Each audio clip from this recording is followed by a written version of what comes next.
दराडेंचा perfect game अखेर मंत्री गिरीश महाजन, मंत्री उदय सामंतांनीच केला. महाजनांनी गीतेबंधूंना दिलेला आमदारकीचा शब्द दराडेंच्या पाठीत खंजीर खुपसून का होईना पूर्ण केलाच. दराडेंनी 18 कोटी नेमके कोणाला दिले बरं? मंत्री गिरीश महाजनांना, मंत्री उदय सामंतांना की गीतेबंधूंना? याचाही खुलासा महाराष्ट्राला व्हायला हवा.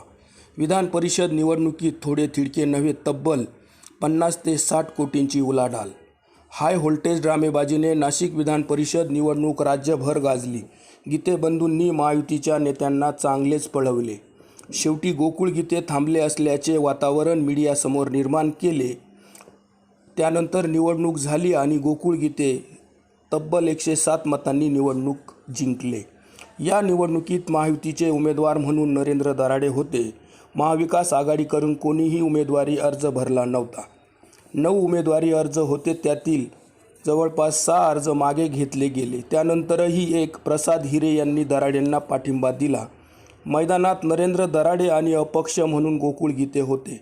महायुतीचे महाजन सामंत यांनी नाशकात तळ ठोकून अखेरीस गीतेंना निवडणुकीतून थांबवण्याचा प्रकार मीडियासमोर केला.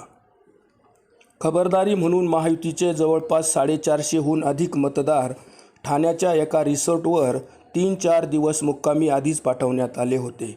अशा या सगळ्या वातावरणात निवडणूक झाली आणि निकाल लागला. महायुतीचे नरेंद्र दराडे तब्बल 107 मतांनी पराभूत झाले आणि गोकुळ गीते निवडणूक जिंकले. त्यानंतर अवघ्या 1 तासाभरातच मंत्री उदय सामंत यांनी स्पेशल विमान घेऊन नाशिकला आले आणि गीतेंना मुंबईला घेऊन गेले. तर त्याच रात्री महाजनांनी फडणवीसांच्या वर्षा बंगल्यावर जाऊन गीतेंची भेट घडवून आणली. गीतेंनी नंतर शिंदेंच्या शिवसेनेचे सहयोगी सदस्य म्हणून काम करणार असल्याचे जाहीर केले. या सगळ्या निवडणुकीतील आणि निवडणुकीनंतरच्या घडामोडी पाहिल्यानंतर लक्षात येते की नरेंद्र दराडेंचा परफेक्ट गेम हा दुसरा तिसरा कोणी नाही तर मंत्री गिरीश महाजन आणि मंत्री उदय सामंत या जोडीनेच केल्या असल्यावर शिक्कामोर्तब होते.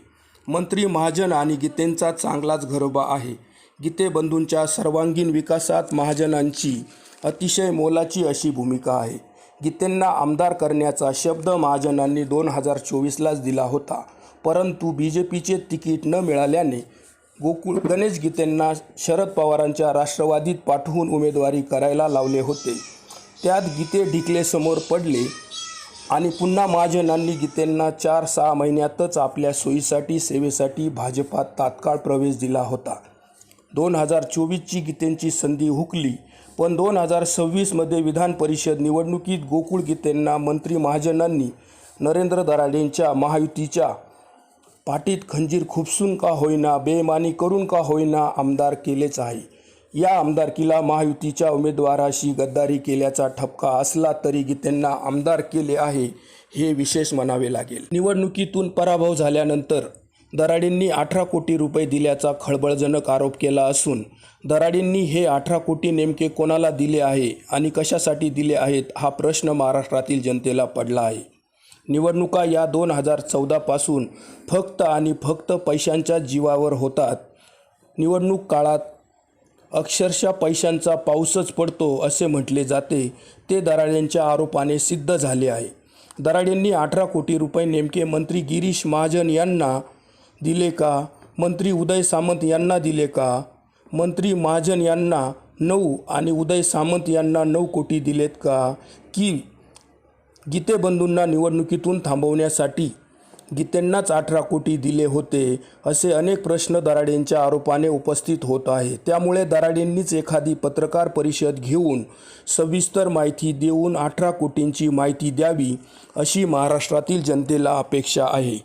एक मात्र अंतिम सत्य आहे की या निवडणुकीत कोटींची उड्डाणे झाली असून निवडणुकीतील मतदार राजा 10-15 लाखांनी का होईना पण मालामाल झाला असून या निवडणुकीत थोडी थिडकी नव्हे तर तब्बल 50 ते 60 कोटींची उलाढाल झाल्याची दबक्या आवाजात चर्चा ऐकायला मिळते. म्हणूनच तर दादा जाता जाता सांगून गेले, राजकारण लय वंगाळ असतं गड्यांनो, हे तंतोतंत खरे आहे.